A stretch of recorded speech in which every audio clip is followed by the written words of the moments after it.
നമ്മൾ കുറേ നാളായാലും ഒരു മേക്കിംഗ് വീഡിയോ കണ്ടിട്ട് നമുക്കിന്ന് ജിഞ്ചർ പൗഡറിൻ്റെ നോക്കാം.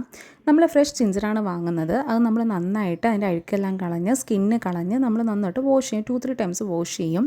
എന്നിട്ട് നമ്മളത് ഡീഹൈഡ്രേറ്ററിൽ വെച്ചിട്ട് ഒരു 1 നൈറ്റ് ഫുള്ള് നമ്മൾ വെക്കും. അതായത് നന്നായിട്ട് അത് ഉണങ്ങി കിട്ടണം, എന്നാലേ അത് പൗഡർ ആക്കാൻ പറ്റുള്ളൂ.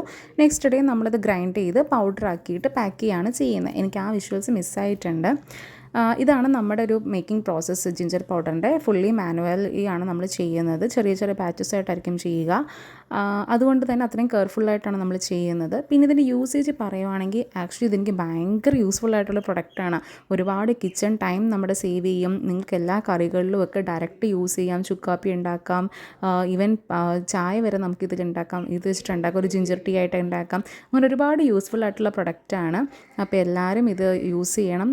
പർച്ചേസ് ചെയ്യേണ്ട കോൺടാക്റ്റ് നമ്പർ നമ്മൾ ഇതിൽ തന്നെ കൊടുക്കുന്നുണ്ട്, സ്ക്രീനിലുണ്ടാവും. സോ എല്ലാവരും യൂസ് ചെയ്യുക, ഫീഡ്ബാക്ക് അറിയിക്കുക. Thank you.